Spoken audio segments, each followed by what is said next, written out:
I don't know what's funny for, or why I have to scream. I don't know why I instigate, say what I don't mean. I don't know how I got this way, I know it's not alright, so I'm breaking.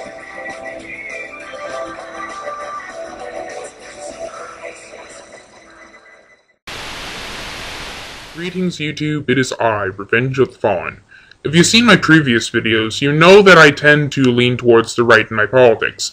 Not that I favor conservatives, as most tend to be crazy redneck wingnuts, but if anything, I really can't stand liberals. No offense to my liberal subscribers, but many people on your side of the aisle do tend to be hippie douchebags.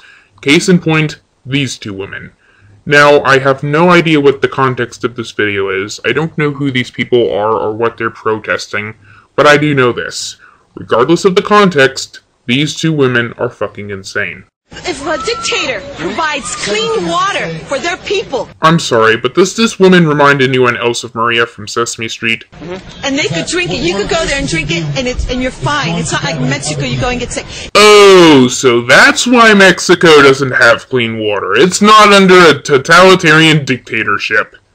Either that or it's not a developed country. If they provide free health care, a dictator provides free health care, I like that dictator. Sounds like an Obama supporter to me. If he provides university and education for everyone, I like that dictator. Yes, and you definitely need an education. But Cuba has the highest literacy rate in all of Latin America, including almost California, okay? All of Latin America, including California. You definitely need an education. You guys came here and genocide a lot of people, right? Actually, most of the Native Americans were wiped out due to disease rather than war or massacre on our part. Aside from that, I wouldn't exactly classify what we did to the Native Americans as genocide, as the term implies deliberate and systematic destruction, when what we did was neither deliberate nor systematic. Because that's what you like. You like to invade countries and kill everybody, right? Yeah, that's why we go to war with other countries, because we're a nation of bloodthirsty, warmongering savages who are only concerned for our own benefit. Let's consider some of the wars we've been involved in.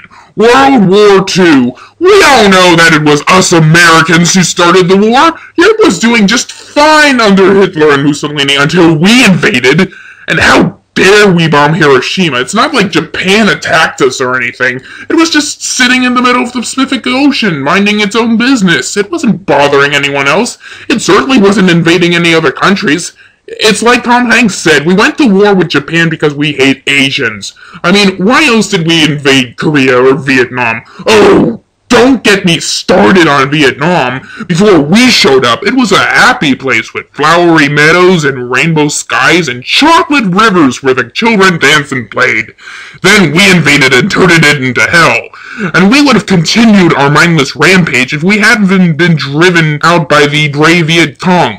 And now Vietnam is a happy communist land of sweets and joy and sweetness.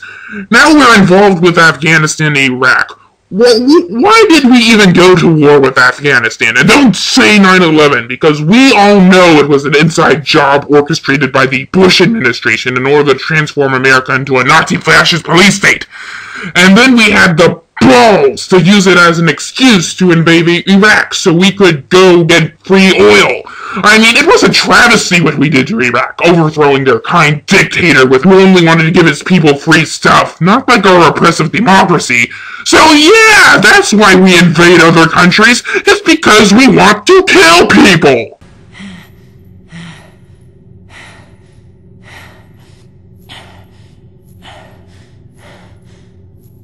Moving on. That only go in one direction. I'm not hearing a balanced kind of discussion that, like when you talk about a dictator, there's pros and there's cons. When you throw out the kinds of questions you're throwing out, I'm hearing one side. The pros and cons of having a dictator. Let's see. Pros. He gives free healthcare and education. Cons. He erodes separation of power and takes total control of the government, suspends elections and other civil liberties, squelches freedom of speech and of the press, and violently represses those who oppose him. Anyone want to pass a verdict on this one? No, I admit I'm subjective. I am pro-freedom. I am pro-liberty. Nice to know this video ends with some level of intelligence. You know, it seems baffling that anyone would be stupid enough to defend a dictator, but if you think about history, it all makes sense. Dictators like Hitler, Mao, and Castro didn't force themselves into power. They were brought into power by popular vote, because they promised things that the people in their country didn't have. He promised you order. He promised you peace, and all he demanded in return was your silent, obedient consent. Hopefully Americans are smarter than these two protesters. Hopefully they will learn from their history, lest they become doomed to repeat it. This is Revenge of the Fallen, signing off.